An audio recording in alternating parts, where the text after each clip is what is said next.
how to convert benzene to nitrobenzene and benzene to toluene.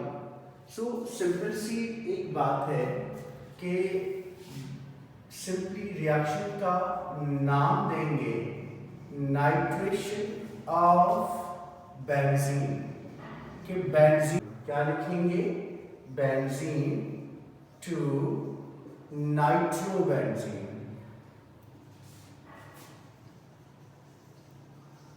Simply benzene उठाया, benzene को nitric acid से reaction करवाया और क्या बनेगा it will give us nitrobenzene in the presence of water. In the presence of ये जो reaction होता है ये सल्फ्यूरिक एसिड की प्रेजेंस में रिएक्शन करवाया जाता है। तो मैकेनिज्म क्या होगा इसका कि how to this reaction proceed. Mechanism करने के लिए हम सिंपल सा काम करेंगे कि बेंजीन को रिएक्शन कराने के लिए या electrophilic substitution reaction of benzene mainly consist of 3 steps. कौन सा स्टेप होता है? पहला स्टेप 1 आएगा जिसमें हम क्या करेंगे इलेक्ट्रोफाइल फॉर्मेशन करेंगे। क्या करेंगे? इलेक्ट्रोफाइल फॉर्मेशन, इलेक्ट्रोफाइल की फॉर्मेशन करेंगे सबसे पहले। सो नाइट्रोजन का लेविस स्ट्रक्चर क्या होता है? Nitrogen consist of 5 electron. There are 3 oxygen and each oxygen consists of what? 6 electron. Each oxygen के पास कितने होते हैं? 6 इलेक्ट्रॉन होते हैं। तो यहाँ पर नाइट्रोजन का एक इलेक्ट्रॉन ऑक्सीजन के एक इलेक्ट्रॉन के साथ सिंगल बॉन्ड बनाएगा। एक इलेक्ट्रॉन नाइट्रोजन का दूसरे ऑक्सीजन के साथ सिंगल बॉन्ड बनाएगा। ये ऑक्सीजन एक हाइड्रोजन के साथ मिलेगी। ये ऑक्सीजन और का इलेक्ट्रॉन और नाइट्रोजन के बीच में एक बॉन्ड बन गया। इसका मतलब 2 नाइट्रोजन थी जिन्होंने एक ने डबल बॉन्ड नाइट्रोजन के साथ बनाया, एक ने सिंगल बॉन्ड ऑक्सीजन के साथ बनाया। ऑक्सीजन का दूसरा अनपेयर्ड इलेक्ट्रॉन हाइड्रोजन के साथ बॉन्डिंग करता है। बचा क्या? नाइट्रोजन के पास एक लोन पेयर बचा और एक ऑक्सीजन बच गया जिसके पास 6 इलेक्ट्रॉन पाए गए। सो ये जो ऑक्सीजन है ये यहाँ पर आके अपना क्या बना देगा? डेड बॉन्ड फॉर्मेशन करेगा।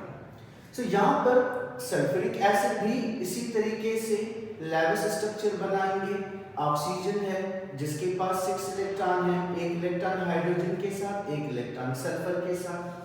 सल्फर के पास 2 लोन पेयर्स होते हैं और 2 इसके पास अनपेयर्ड ऑर्बिटल होते हैं, अनपेयर्ड इलेक्ट्रॉन्स होते हैं जो दोनों साइड से एक एक ऑक्सीजन के साथ सिंगल बॉन्ड बनाता है। अब इस ऑक्सीजन ने भी एक हाइड्रोजन के साथ बॉन्ड बनाया और 2 लोन पेयर ने अपना डेड बॉन्ड बनाया। तो ये लेविस स्ट्रक्चर्स होते हैं, नाइट्रिक एसिड का Lewis structure and sulphuric acid का लेविस स्ट्रक्चर। अब होगा क्या कि ये जो हमारे पास नाइट्रिक एसिड का OH ग्रुप है और ये सल्फ्यूरिक एसिड का हाइड्रोजन है, ये मिलके क्या बना देंगे? वाटर प्रोड्यूस करेंगे।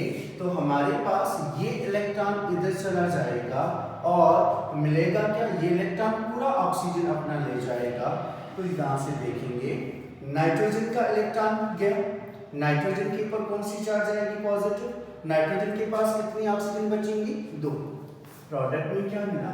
प्रोडक्ट में हमारे पास एक मिला NO2 जिसके ऊपर पॉजिटिव चार्ज, एक मिला वाटर और दूसरा क्या मिला हमारे पास? सल्फ्यूरिक एसिड में से हाइड्रोजन चली गई तो हाइड्रोजन सल्फेट बच गया और हाइड्रोजन सल्फेट के ऊपर नेगेटिव चार्ज आती है बिकॉज ऑक्सीजन और हाइड्रोजन के बीच के इलेक्ट्रॉन जाके नेगेटिव चार्ज बनाएंगे।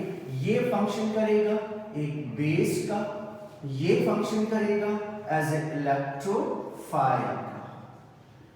सो पहला स्टेप हो गया इलेक्ट्रोफाइल फॉर्मेशन। दूसरे स्टेप में हम क्या करते हैं, बेंजीन को इलेक्ट्रोफाइल से रिएक्शन कराएंगे। कैसे? Look at this, this is benzene, जैसा कि हमने किया यहां पर 2 लोन पेयर्स थे, ठीक है। बेंजीन आया, बेंजीन के पास 3 पाई बॉन्ड्स होते हैं, 1 2 3। यहां पर नाइट्रो ग्रुप है जो इलेक्ट्रोफाइल का काम करता है। बेंजीन के पाई इलेक्ट्रॉन्स ने नाइट्रो ग्रुप के ऊपर अटैक किया तो बनाया क्या, एक एरेनियम आयन फॉर्मेशन हो गई। कैसे एरेनियम आयन फॉर्मेशन हुई? लाइक दिस, बेंजीन का स्ट्रक्चर, 2 पाई बॉन्ड सेम आ गए, एक पाई बॉन्ड टूट गया, किसके साथ अटैच हो गया, NO2 ग्रुप के ऊपर, और इस वाले कार्बन के ऊपर कौन सी चार्ज आ जाएगी, पॉजिटिव चार्ज आ जाएगी। बाकी हर कार्बन एक हाइड्रोजन कैरी करता है, तो ये 2 हाइड्रोजन मैं यहाँ पर इंडिकेट करता हूँ। अब क्या होगा, ये था स्टेप नंबर 2। यहाँ पर इलेक्ट्रोफाइल अटैच हो गया बेंजीन के साथ, बेंजीन कन्वर्ट हो गई, एरेनियम आयन बनाया। अब जब स्टेप नंबर 3 आएगा, जहां पर जो हमें फर्स्ट स्टेप में बेस बनाया है, ये बेस क्या करेगा, प्रोटॉन के ऊपर अटैक करेगा। कौन सा प्रोटॉन, कौन सा हाइड्रोजन, उस कार्बन का हाइड्रोजन जिसके ऊपर इलेक्ट्रोफाइल अटैच हुआ है। सो ये जाके यहाँ पर अटैक करेगा, तो यहाँ कार्बन और हाइड्रोजन के बीच का जो बॉन्ड है ये वापस रिफॉर्मेशन करेगा पाई बॉन्ड। तो मिलेगा क्या हमें मिलेगा एक स्ट्रक्चर जिसमें बेंजीन जो है वो कन्वर्ट हो जाती है नाइट्रोबेंजीन के अंदर। सो ये जो पाई बॉन्ड फॉर्मेशन होगी, तो यहाँ से एरोमेटिसिटी रिफॉर्म हो जाएगी और यहाँ पर क्या बन जाएगा, NO2 ग्रुप आ जाएगा, प्लस सल्फ्यूरिक एसिड रिफॉर्म करता है because that function as a catalyst in this process, so reform हो गया। Thank you.